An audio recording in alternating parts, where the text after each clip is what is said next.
All right, guys, I'm sat here at Gfinity G3 with Team ROCCAT.HyuN and Minsiko as well. I'm actually going to be controversial here, and that's the first question to Minsik. We have a lot of people in the esports and the StarCraft scene, of course, know you as working with a lot of the Korean players and translating for a lot of people as well at tournaments. But talk to us a little bit more about like yourself, what your work is with the G.E.M house, and maybe talk to us about what you're doing behind the scenes that people normally don't see on the camera every day. So I left SK Gaming, where I used to manage the players of SK and MC, like last year around November. And I founded G.E.M Global Esports Management with two other people, Tobias Sherman and Juani.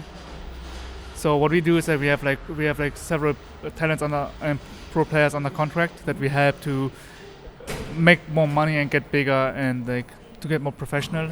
And yeah, I have an office in Düsseldorf in Germany. I have the gaming apartment with the Koreans, with first Yoda, HyuN, and MC, and a coach, Real.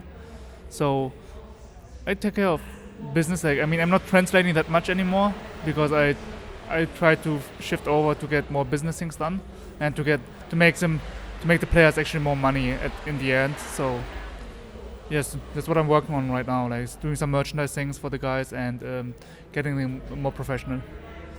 That's great, thank you. What's the, HyuN, you live as well in the G.E.M house. What's it like in the G.E.M house, and what is the difference, the main differences, the good and also the challenges between that and living in your old pro gaming house, for example, in TSL or another team? 캐스파 숙소랑 G.E.M 숙소가 뭐가 틀린 점 뭔지, 그리고 뭐 좋은 점, 그리고 좀 힘든 점이 뭔지 거기 비해서.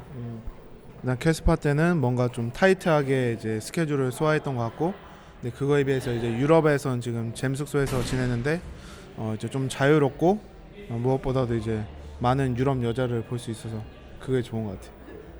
So the Korean Casper gaming house, they're quite tight. Like we have a really strict schedule, and it's just really strict. And G.E.M, we have actually a schedule as well, but it's not that strict as in Casper, and they're kind of free to do whatever they want to, like as long as they like keep practicing, obviously.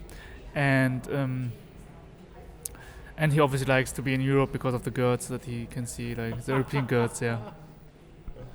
All right, I have a feeling half of my next question is already answered, but what's the best and the worst thing that you've experienced so far about living in Europe? 유럽의 제일 좋은 점이 뭔지, 그 제일 나쁜 점이 뭔지, 제일 안 좋은 거가. 일단 한국에서 이제 원래 그 전에 20몇 년 동안 쭉 한국에서 지내다가 이제 유럽에서 살면서 대회도 좀 더 쉽게 다닐 수 있는 것 같고, 이제 시야도 넓어진다고 해야 되나, 그런 게 이제 좋은 것 같고, 그리고 이제 다 같이 이제 좋아하는 동생들이랑 이제 좀 편안하게 게임도 할 수 있으니까 그런 점에서 정말 좋은 것 같아요. 나쁜 점은 저는 없는 것 같아요. 근데 나쁜 점이 따지라면은 뭐 음식 먹는 게 뭐 힘들다 이런 게 있는데, G.E.M 숙소 같은 경우는 이제 다 해주기 때문에 뭐 그런 거에 대해서는 딱히 없어요. So the good points are that by living here is obviously a new experience because he only lived in Korea before, like for 20 years. He's living with like younger brothers together that he likes, and so the atmosphere is really good in the gaming house because we know each other very well and we have a lot of fun together. If there's something, just actually nothing bad by living in Europe because like obviously you can't get every food that you normally eat in Korea, but because we cook our own stuff by ourselves, like, and we have a Korean supermarket, so we can get the things, we can just buy them and make them ourselves. So there's typically not anything which is like kind of like a negative point, like, so it's a good experience, I guess, to live outside of Korea and to be in Germany. Cool, thank you. One last question about, I guess, this tournament here. We're having this interview before your semi-final against MC. I'm not going to ask you about this match and what you think, but you and MC have a very long history. You guys have played each other many times over many years. How do you guys get on? What is your relationship with him like outside of the stage? Like, how well do you guys get on? Do you practice with each other all the time?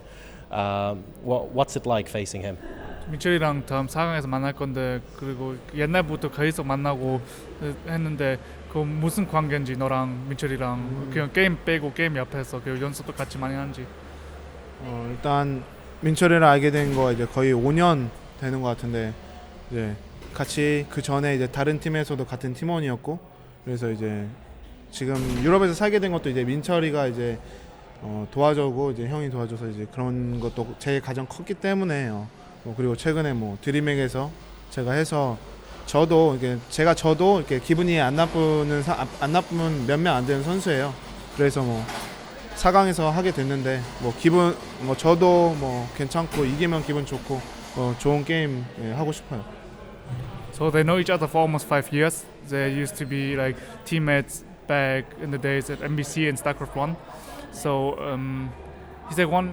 I mean, NBC kind of brought him to Germany, like gave him the opportunity because they know each other, and then they talked to me, and I knew him as well. So that's how he came to Germany and lives with us. And he's one of the few players that HyuN doesn't feel bad if he even lose against him. Like he lost against him at DreamHack, but they both don't feel bad about like if they lose because they know each other for a very long time. They're close friends and they get along very, very well. That's awesome. I'm going to ask the last question to you, Zig. You've now worked for a bit with G.E.M, and you've been in esports for a long time in general. You've seen us go from streaming just inside Korea to some internationally as well. You see bigger events, you see more prize money, you see a lot more players. What's the next big step that you think it is for esports or even for G.E.M? Where do you see yourself expanding to next? I mean, I was in Seattle, which was the biggest tournament like in history of esports with like 10 million prize money, and I think if it's like I can only speak like from German point, like from Germany, for example, like if esports getting more recognized by people and by bigger companies, and I think we're on the right way at the moment. But there are more big companies involved. Coke is involved. Red Bull is getting more and more involved. I think that's a really good thing for esports and in general. I think it's just time for the reason why I founded this agency was that players are getting at the end sustainable. Like they can, no matter how good they are, if they don't take care of their business and about their career, they just play for 6-7 years and then they have to get a normal job mostly. Like there are not many people who manage to make money afterwards, even when their career finished. So I try to help them to make their time in esports the best, and at the end to get more professional and to make more money. All right, well, thank you very much, Minzy. Thank you very much, HyuN. It's good to speak to you guys, and good luck in your semi-final. There'll be more from Gfinity G3 later on today. Take care.